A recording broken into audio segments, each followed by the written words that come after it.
Well, good afternoon, y'all. I'm going to do another one of my little experiments. We had one of my homegrown chickens left.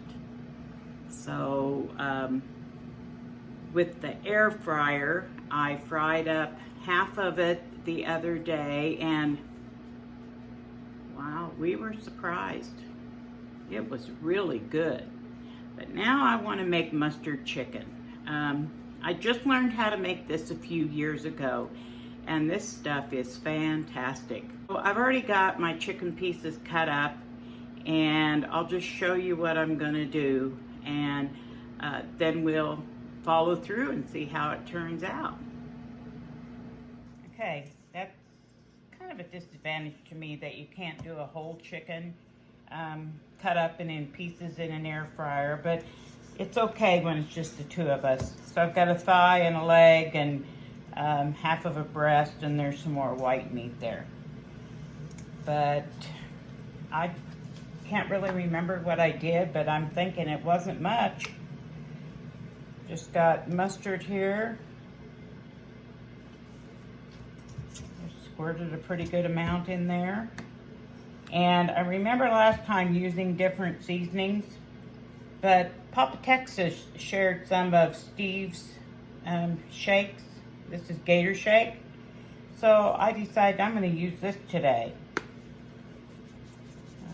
I'm going to put a pretty good amount on there. Good thing is it's not hot. But I'm thinking from the way it tastes, it's got the same stuff that I used before, the same kind of seasoning.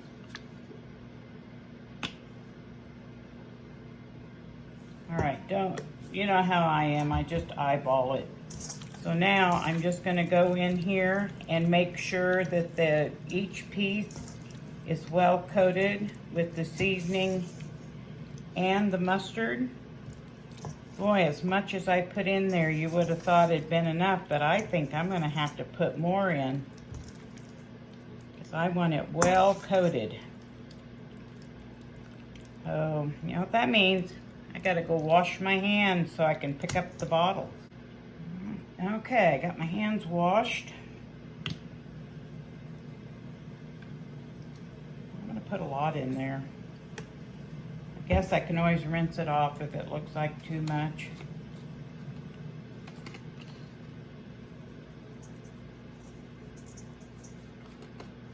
Again, I don't have a recipe. This is just me kind of going from memory. And I'm gonna get back in there and coat it all well.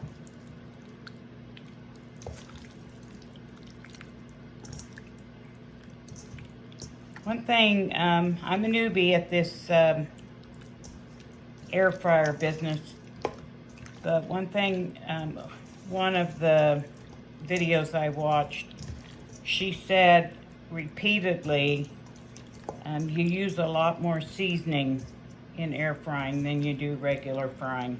I don't know if that's true or not, but all right, I've got it all well coated.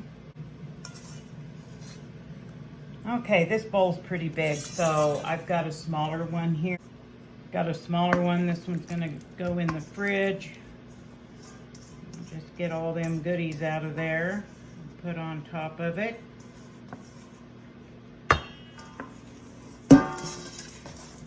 And I'll get some plastic cover. I love this stuff.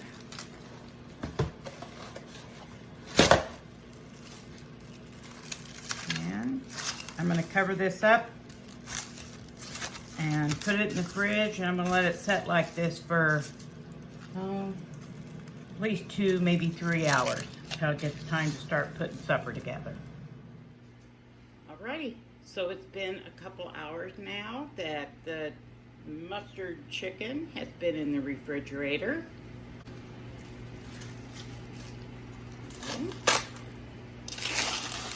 Take it out. And remember, I'm a newbie, but I'm anxious to see how this is going to work.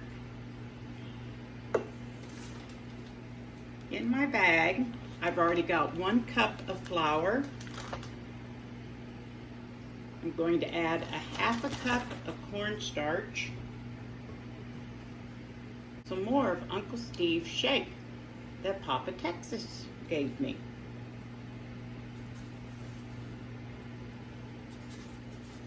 I'm going to say maybe I added a teaspoon, you know, precise measurements at my house. Okay, and now I'm going to shake the bag up. Get it all mixed up good. Now, from videos I've watched and blogs that I've read, or blogs, the cornstarch apparently is what gives it that extra crunch or crisp. So I've got it all shook up in my bag. Okay, I've already broke 2 eggs in this bowl, and I'm going to whip them up just a bit. Add a little bit of milk. Yes, this is raw milk, but I pour it from my gallon jars into milk jugs that I have sanitized each week. And get that all mixed up, and I think I'm going to add just a little more of Uncle Steve's shake, Gator shake. Maybe a 1/2 teaspoon, 1/4 teaspoon, not a whole lot. And I'm going to get that all mixed up.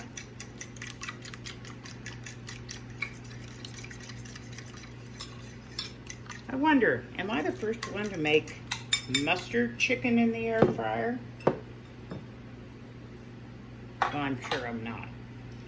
Okay, so now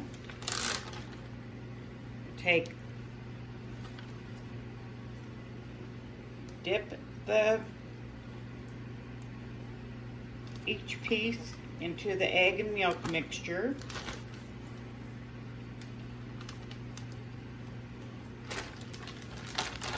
Shake it up.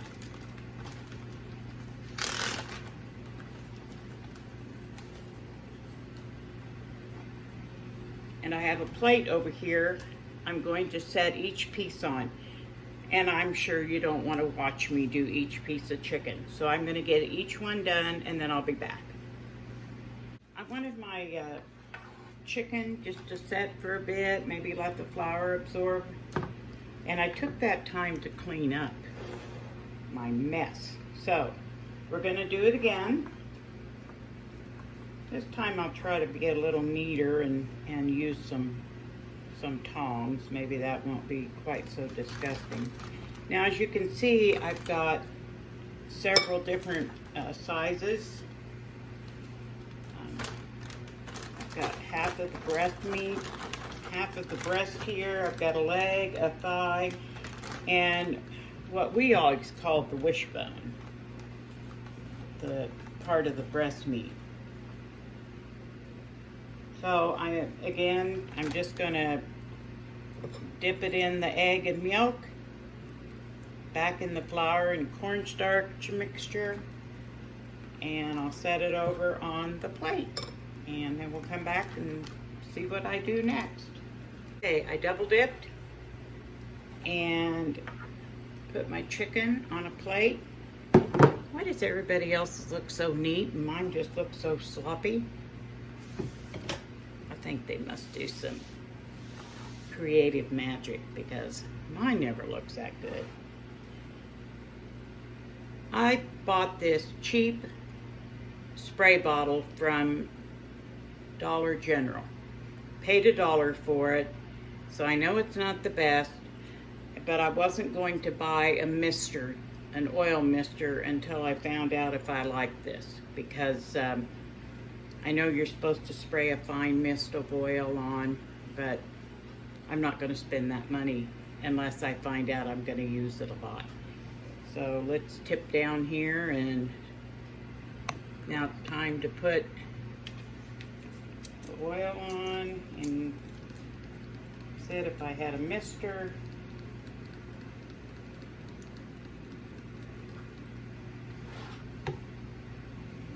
it over and do both sides.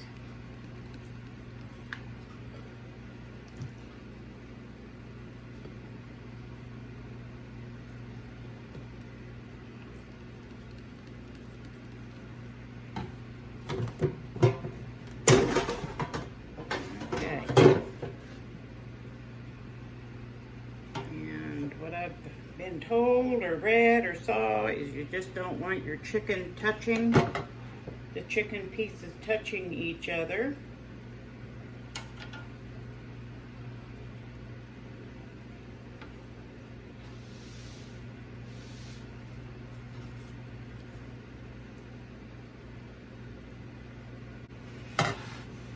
Okay, and into the fryer.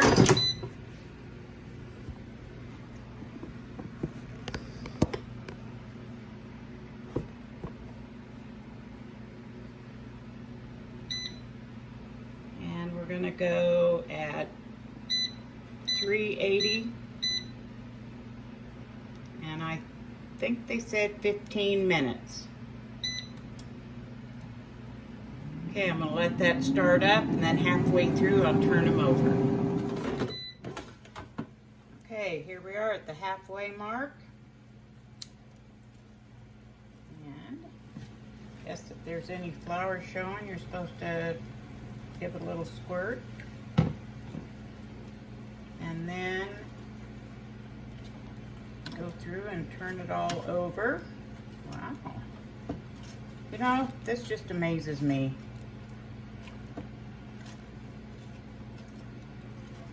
I can have this beautiful fried chicken without all the grease and the mess.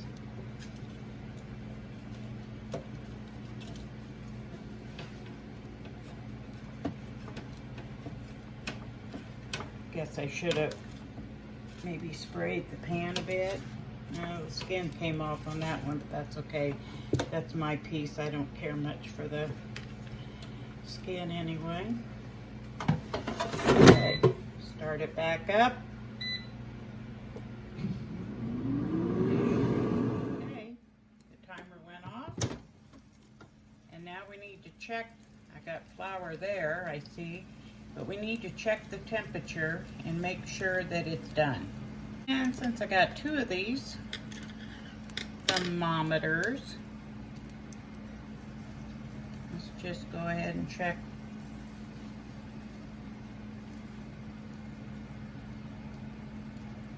This one's a lot faster.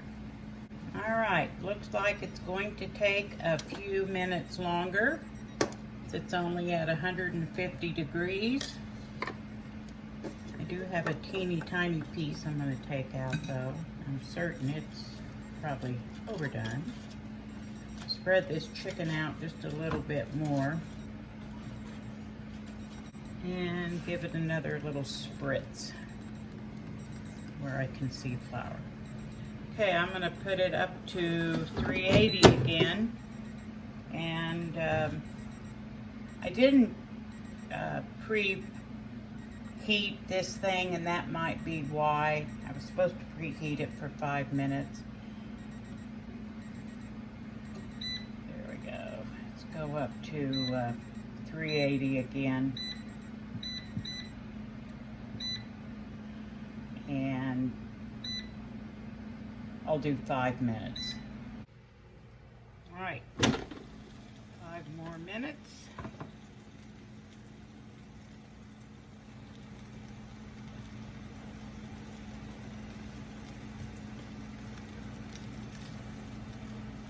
Ah, they are done. All right, let's get them served up.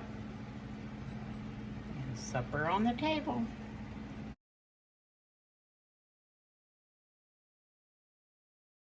All right, we're gonna let the old farmer take a bite. And tonight's meal is truly a masterpiece. A masterpiece. Oh, isn't that special? Truly a homestead meal.